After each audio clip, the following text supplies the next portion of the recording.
Hey guys, welcome to Vida in at Home. We are transmitting from our Saltillo campus and we send you great greetings from wherever you are. Thank you for spending this day with us. And today we're continuing with our temperament series and we're talking about how our words affect what we say and how we hear them.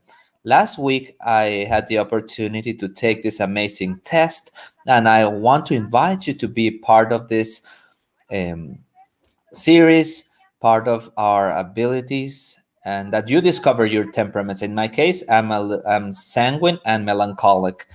But today, Alejandro Mendoza we'll have four guests to share more about these temperaments. So get comfortable. And before going to the message, we are going to have the band here so that you can enjoy these songs that make us enjoy that when our trust is in Jesus, we can feel full of peace and tranquility. So I invite you to spend this time with our friend Jerry.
I said this, you heard that. Hey friends, welcome for connecting. Stay from wherever you are connected and you're watching this transmission. Actually, if you are seeing it after it happened, also those of you who are listening to our podcast channel, it is a pleasure for us to get to you, whatever the means you are listening or watching us by. And especially if this is your first time, I tell you this because we do everything um, with you in mind. We are fascinated because of wanting to create a church experience that is practical to be applied in your life. Tell us where you are watching us from. There is a group of people on the chat ready to say hi to you, to greet you. Thanks to everyone and greetings to everyone in Mexico City, Saltillo, and Monterrey, our campuses. Also, those who are watching our broadcast from Chile at Vertical Church. It is a pleasure and honor to be doing church together. I simply want to retake conversation we started last week. Actually, Jair started it last week from Mexico City, and the series is called I Said This, You Heard That. And precisely talking about communication, Jair told us there is a ratio psychologists have established, and I'm going to take a couple of marbles I have here because he used this example here, and I just want to retake it. It is a 6-to-1 ratio, meaning for every six or words or phrases we hear negative phrases about who we are, how we do something, we only receive one affirmation. This is why this series is so relevant. And in this sense, we need like a counterweight. We need a larger weight in regards to our positive words, especially those we utter or we say to other people, because you and I don't have control of what other people say to us, but we have control of what we say to others. And this topic started, and last week was so relevant that, and that was the takeaway. The practical tool Jair gave us last week was a test. We gave you a link so that you could take the assessment and you could identify your temperament, because we've had this conversation through the light of our temperaments and how it affects the way we communicate, the words we say, and how they affect others, and how the words others say affect us. And over 1,000 people, 1,000 of you took the test, and this is exciting to us because it confirms we hit the nail when choosing this topic in regard to its relevance, especially in the time we're living today.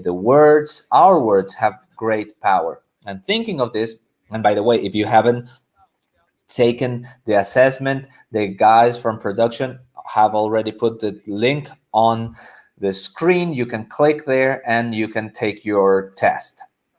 And thinking about the power of our words, I precisely want to take a phrase the Apostle Paul wrote in a small letter he addressed to a group of believers who were living in a Greek city called Ephesus. And I'm going to put it here on the screen. And he wrote this in regard to our words and the impact they have towards others.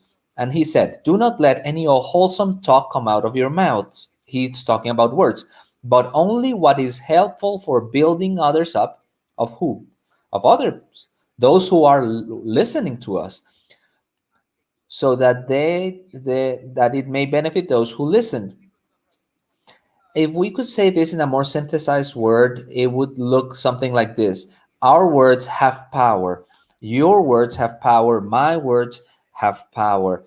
There is nothing such as neutrality in our words. When you make a statement, when you make a judgment, when I do it, that creates either a positive or negative impact, but never neutral. Our words are powerful. And the challenge Apostle Paul presented us 2,000 years ago, and which is still relevant today, is that we should care for our words because we have control of over what we say. Our words are linked to our temperaments. They are linked to it. This is why this conversation of the series has been addressed from the temperaments point of view. There are 4 basic temperaments, and this is a theory. Let me emphasize this. It's a theory, therefore it's an approximation that tries to provide an explanation to human behavior. It's very old. It was created by a very famous philosopher that's continued, was written by a guy who wrote the medical what doctors swear on, and his name is Hippocrates. And we're going to talk about how this affects us, and through the light of the series we're going to see how our words affect us. What is this theory not? It's not a tool to label other people. There are 4 basic temperaments: sanguine, choleric, melancholic, and phlegmatic. It's not a tool to label others and tell them, oh, you had to be such a sanguine or phlegmatic. It's not either a tool to make excuses for ours. It's not something that you are going to use to self-justify. It's going to help you understand yourself better, know what are your needs, and why we think, decide, and talk the way we do. And also to comprehend others so that our relationships with them improves. It's a way of knowing yourself better. And Jair explained last week there are 4 temperaments: sanguines, cholerics, phlegmatic, and melancholics. Each one of them has certain characteristics. Just as a review, the ones in the top of your screen are extroverted and task oriented. The ones in the bottom of the screen are introverts. The ones that are on the left side are people oriented, and the ones on the right are task oriented. Extroverted, introverted, top, bottom, or left people oriented, right task oriented. And talking about our words, each one of them talks about a certain type of language. Sanguines speak fun. They say things like, who's going to be there? They are energized by people. Typically they are the soul of a party, the loudest laugh, while cholerics speak power, and they impose, not necessarily because they want to be bossy, but because they need to have the sense of control. Melancholics speak a word of protection, order, that's very valuable to them. Security, calmness, tranquility, even silence. They are prone to aesthetics. They are very, very well gifted. And phlegmatics have a language that roams around calmness and tranquility.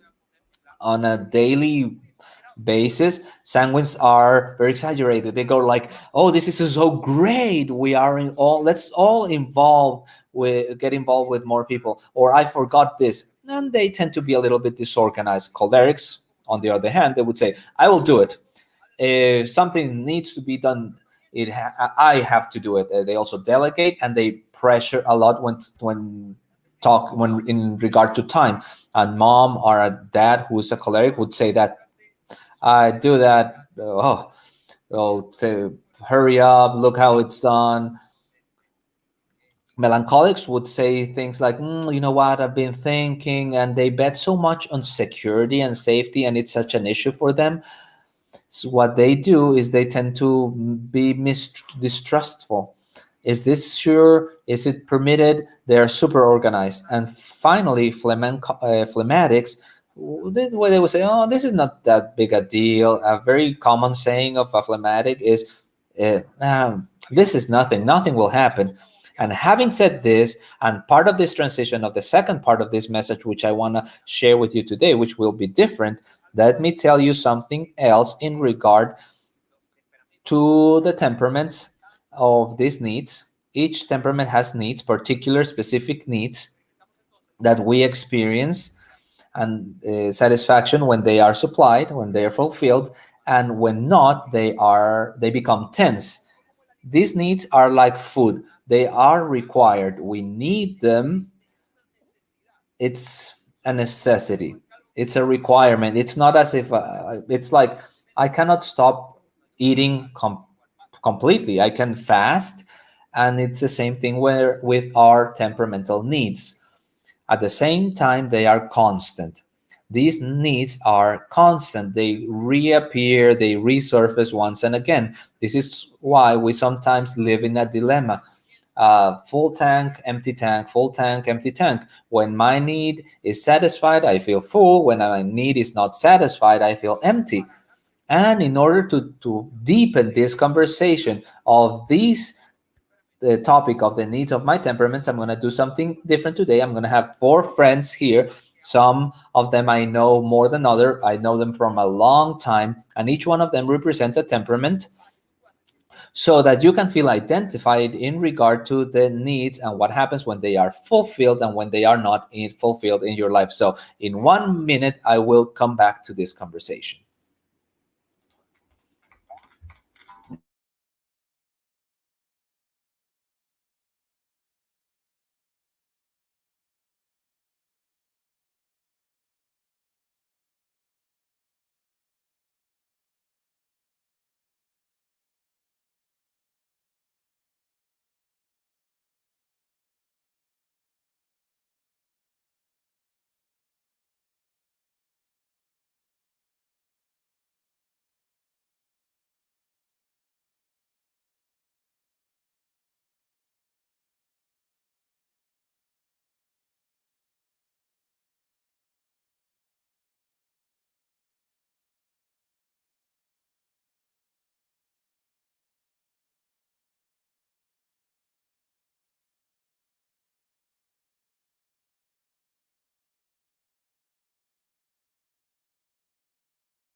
Very well, friends. I'm back with you, and now here with 4 good friends who I know from long ago. On my left, there is Ceci Trujillo. Welcome, Ceci. Thank you for the invite. As you can see, she is yellow, always smiling, a good sanguine. I love the microphone.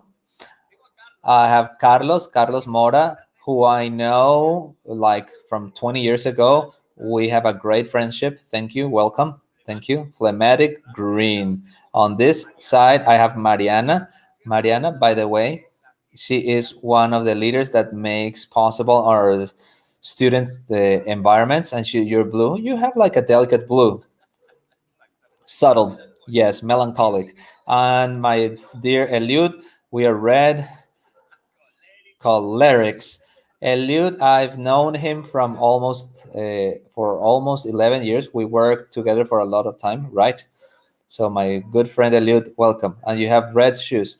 Yes, I'm glad to represent the Reds. For Clerics, everything is a competition, so that's he's in it to win it. We're gonna talk about the perspective of the needs of our temperaments, and for that, each one of my friends has a card here. Good. They are gonna take it, and you are seeing that screen on the screen behind me.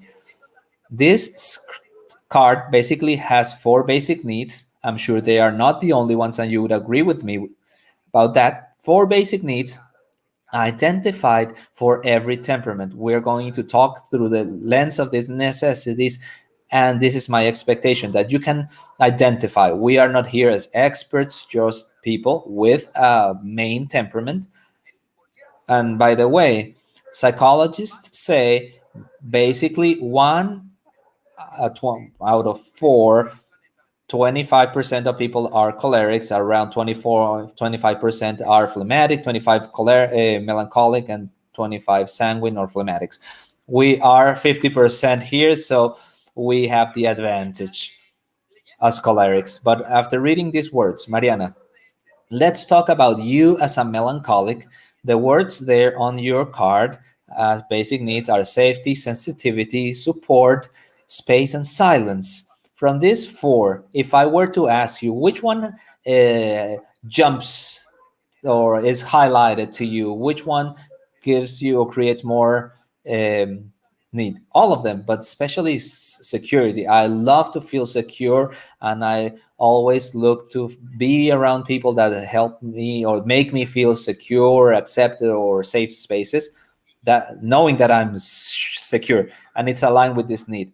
Tell us a little bit about an example where you have said, this is how I see reflected my security in my daily life, especially with people. I like to be with people who make me feel safe, in meaning that I'm not judged, that I can be whoever I am.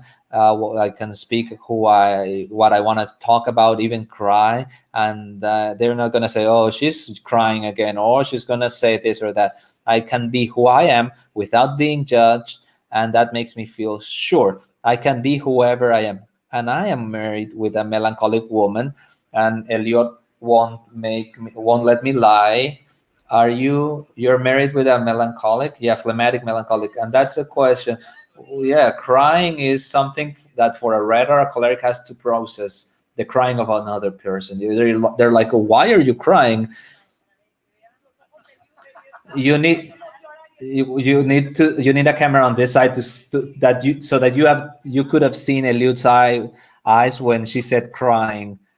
Yeah, when they start questioning you, like, why are you gonna cry? You feel insecure, and the worst part of the melancholic surface is it's like, okay, oh well, I'm sorry. You don't let me be who I am. You feel offended, and since I struggle with insecurity, then I think I cannot be who I am. It's funny, Ceci. Now you as a sanguine, you read this word: acceptance, approval, attention, and affection. Is that you? Are those words describing you? Yes, they look like Ceci. There are many others. The party, spontaneity, all of that's missing. But I love to feel approved. I love to know that what I did was right. That not it was not only right, but people liked it. That everyone around me said, "Oh, this was great. Ceci's idea was great," and that's connected with acceptance, approval. Yes, feeling accepted is something I love. I love to go to places, and I don't mind not knowing people. But when I went out from there, someone is thinking, "Oh, Ceci was great," that they can talk about me later on. And whoever is not yellow, looking at a sanguine person like Ceci and looking at their behavior, they can get to think, oh, how egocentric. But no, it's a need. It's the need of being energized by other people and receiving attention and approval. And it's true. There are times where I have thought, am I not looking a little bit show off, egocentric? But it's something that comes out of you and you cannot turn yourself off. I have a daughter like you. My daughter Isabella, my smaller daughter, she's a sanguine, she's yellow, and her need of attention is great. From everyone at home. But when I arrive from work, and typically this is the scene, Isa is standing uh, a little bit in front of the door, and she's done something. Maybe she had a ponytail or dressed some way or did something, and she's waiting for me to acknowledge that small adjustment or that small thing she did. Of course, and she's totally right. Isabella is right. Eliud, you. Loyalty, your words are the needs of a choleric: loyalty, sense of control, work. Are those words your? Well, definitely yes. And I agree with Ceci. I believe the list can have 6, 7, or 8 other things which characterize us. But by the way, sense of control, yes. Reds are going to feel very identified with this. We identify with this. We love to be in control. Let me interrupt. You weren't here before the broadcast, but while we were preparing all this, there were a lot of things happening. And since we worked together for a lot of years, and his profession, his production, Eliud, what came as a guest, but it was inevitable for him to come and start giving instruction. The light shouldn't go there, the microphone shouldn't be adjusted this way, because he needs to be in control. Yes, it's something we love. Control is something that gives us adrenaline. It fills us with energy. If someone tells us you have this project and you have to take it from A to C, and you have this team of people to carry it out, that is something we love. We like this. People probably don't sleep because of the stress of the work that needs to be done. And we don't sleep because of the emotion and the excitement of leading a project. We definitely love it. We don't evade, and we look to have control. Carlos, my green Carlos, phlegmatic. It says there on your card, harmony, sense of value, absence of stress, and respect. These are the needs of a phlegmatic. Yes, like everyone, there are some missing, like peace, tranquility. But from these four, yes, all of them. I identify with all of them. With the ones I identify the most are harmony and the absence of stress, but more harmony. I love that people feel good, that there is peace, that everyone is enjoying themselves. So I like to be that glue between people. For example, if Mariana is sensitive, then I'm gonna be that loyal friend who's there. Cry, you can cry on my shoulder. I'm here. If Ceci is here, well, euphoric. Yes. Yeah. I'm gonna ask her questions. I'm gonna know what she wants, and I'm gonna ask a question, and she's gonna start talking, and I'm gonna listen, and I'm gonna make her know I am listening. If I'm with Eliud, I will volunteer. What do you need? What do you need me to help you with? And he has 1,000 ideas, projects, and things to do. Okay, I'm here with you. That is a lot of what I like. I think many phlegmatics like me love this. And you said something interesting. You connected all of that to the need of harmony. And you might think, oh, what a great collaborator Carlos is as a phlegmatic, but that is connected to his innate need. If they are okay, I'm okay. That's funny. That's well. Let me present several scenarios. Mariana, back to you. Imagine this. Imagine you had hard work, a hard week of work, not only a day. You're a single woman, you have a couple of roomies, you live with them, you are all friends. And as the week went by, you started telling them how the week was, that your boss exploited you. And coming close to Friday, you're thinking, oh, great, this week will be over. I'm going to get home, disengage. And when you open the door of your department, there is a party. It's not a party, it's the party. How do you respond to that situation? Well, yes, there are two options.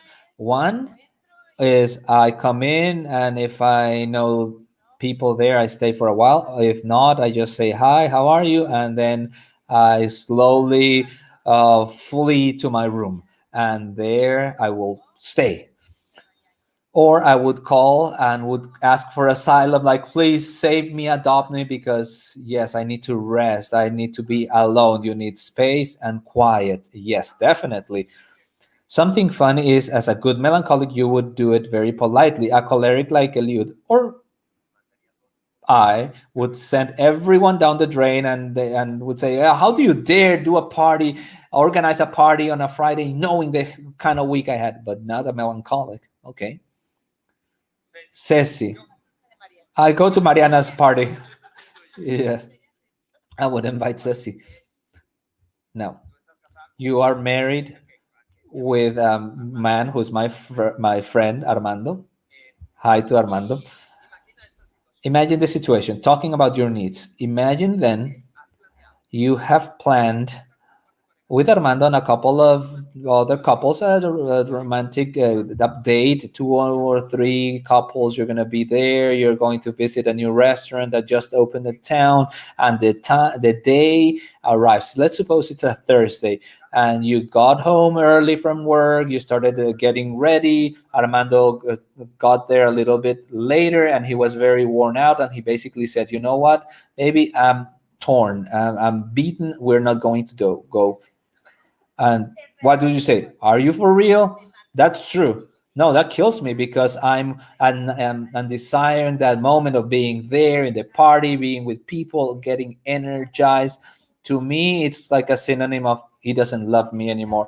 I don't. He doesn't care about me. And actually, I have my anecdote when we were boyfriend and girlfriend. We were dating. We had the wedding of one of my best friends.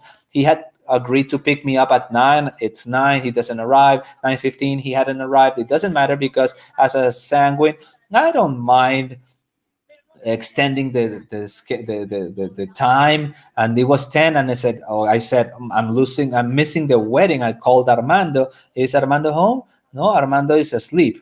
And I was like, what? How can someone be sleeping if they knew there was a party? And at that moment, the dialogue in my head just like went all over, and I started, okay, this is over. I'm not gonna be able to live with someone like this, because you linked that with an innate need, which is affection.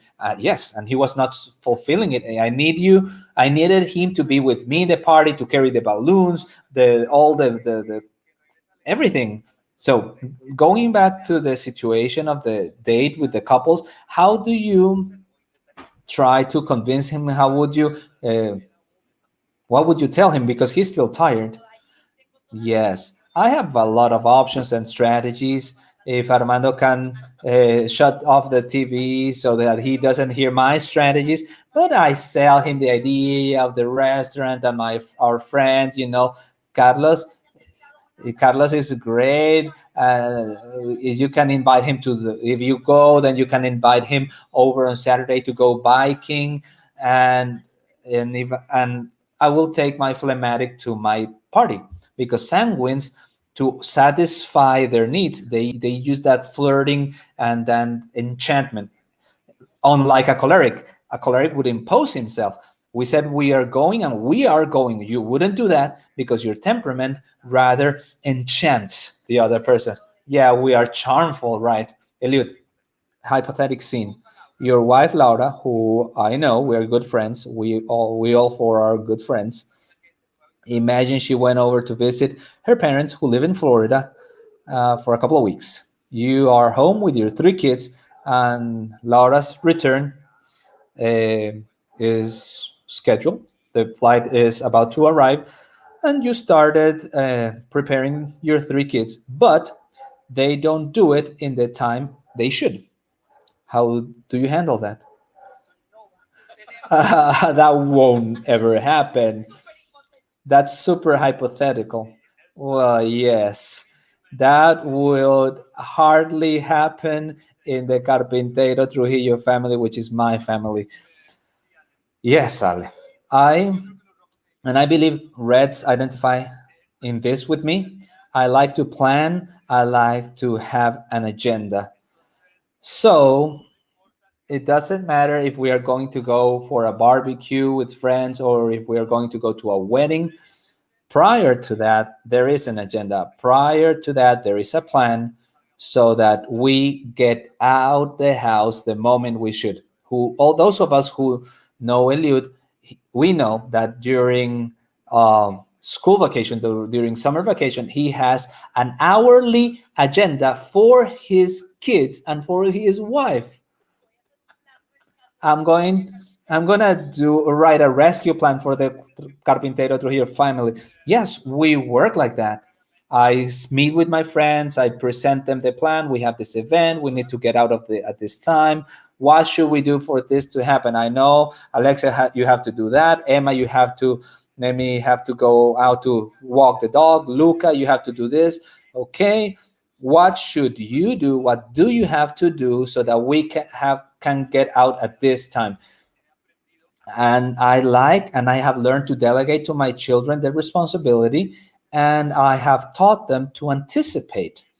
And this is something I've done for many years. So I expect from them to provide me the solution, to know what we should do, to know what they have to do in order to get out of the house at such and such hour. We have that meeting. My wife teases me because she says we have a lot of meetings. Let's say it's an informal reunion, and my wife won't let me lie about this.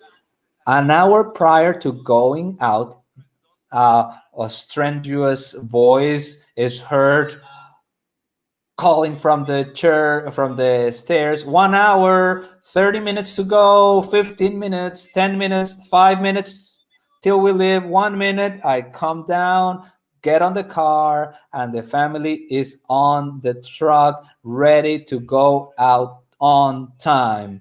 Wow. Now, it has happened to us when someone is not there, is where the fluorescent red uh, comes out. Why weren't you here? We had the meeting, we planned, we scheduled. Why weren't you ready? And this is happening with me right now. My daughter is a teenager. She's 13 years old. And I don't know what happened from 12 to 13. At least that was my experience. Someone took a chip out of her brain, and now they put the beauty chip on. The shoes matter, the hair matters, and that is making our times not to be good. And a couple of times I've had to add another 30 minutes to my daughter so that she is ready. That's how we work. It's need for loyalty, and at the same time to be in control. It's having everyone within the fence. Carlos, hypothetical situation: you are dating someone. That's not hypothetical. He's dating Ceci. But imagine this: you are planning a wedding. Okay, hypothetical, Ceci. And there's a list, obviously, of to-do lists for the wedding to take place as it should. And a good part of that list is under your responsibility. Part of it hasn't happened, and then Ceci starts pressuring to the point it's almost as a scolding because you haven't done what you should have done. How do you feel? How do you handle that? You want to get me in trouble, right? Well, first, she's very good, so she wouldn't do something like that. So, and hypothetically speaking, first I would be very like startled, like, what's happening? Why is she reacting like that? I would think, well, maybe it's something I did because I try to be complacent as a phlegmatic, but I also tend to procrastinate to see what, and I would start thinking what I left out. Then I would think, I would start focusing on her tone, not so much what she said, but how she says it. There, that would affect one of my needs, which is respect. And I think that is what would make me retract more. I would get serious. Maybe you would get a little bit slower, and my process becomes a mind process. Why is she doing this? What did I do? Is she going through something that's affecting her? What is going on in her life? And I would start to analyze internally, and all that process makes me retract from the conversation per se. If she continues, I will definitely draw apart, and I would tell her, it's best if we continue this conversation later because we're not going to move forward. And then I would try and have a conversation with her, asking her first what happened. I felt you were like this. I felt this happen. I don't like us to have this kind of conflict. I would see it as a conflict, as a tension. And I would like to have the certainty of having a good relationship on both ends. Thank you all for you guys. We all have innate needs associated to our temperaments. The conversation we wanted to have today, this is why we invited Eliud, Mariana, Ceci, and Carlos, is simply that you and I could identify, okay, that looks like me, and this is something close only. Maybe you are more or less like them. The thing is, you and I have needs that won't go away, and those around us also have them. So look at what we're going to do. I want to thank you because time just flew by. Thank you for being here today with us and for being our guinea pigs. Thank you. I want to close this conversation by talking to you who are watching. If you identify more or less with these needs, this is one I want to take advantage of the time to do. I'm going to review on the screen that verse which we just read a moment ago from Apostle Paul when he wrote to the Ephesians, because the emphasis of these verbs is on others, meaning you and I need to be careful with our words because of the need other people have. You have needs, I have them too, but those around us have needs. And as we are more aware and we elevate our awareness to other words that hit or aim the needs of those who are around us, the better the relationship will be. Obviously, that hit positively. Therefore, my challenge to you this week will be this. This week, just this week, propose thinking of your intimate circle, close circle. Speak with words that satisfy those needs or the needs of those around you. If they haven't done the test, try to identify them. If it's a close relationship, it's better. Tell them or ask them to tell you that these are their needs. And let's do like the Apostle Paul told us 2,000 years ago. Let's speak so that everything we speak is with the need of the other one in mind. I just want to close by praying and asking God to give us the courage, the bravery, the braveness to do this, because if we do it, our needs will significantly improve. Lord, I want to thank you. Thank you for the opportunity of creating an environment that in which we can talk about an antique theory, an antique principle, which is very practical, biblical, and practical to our lives, especially so that our relationships will improve. Help us, God, like Paul said, to talk considering the need of those around us. In the name of Jesus, amen. Friends, simply to close, let me take a minute to not only encourage you to not miss next Sunday, the closing of our series. I said this, and you heard that, but I want to take a moment to thank you, especially who are part of this community called Vida In. It doesn't matter if you attend the Mexico City campus, Saltillo campus, or the Monterrey campus, or if you attend our virtual campus, meaning that you have just connected to the broadcast and you don't go physically to any of our campus, or simply you live in another city. You have engaged with us, and we are that group of Jesus followers who continue to make this church possible in the midst of this extraordinary time. Thank you. Especially thank you because of your generosity, because every donation, every offering you give us, your tithes, your offerings, your special donations are which allows us to continue to do the church in the midst of this in time which is so uncertain. Family frictions continue to grow, where emotional isolation keeps growing, and where people needs more than ever hope.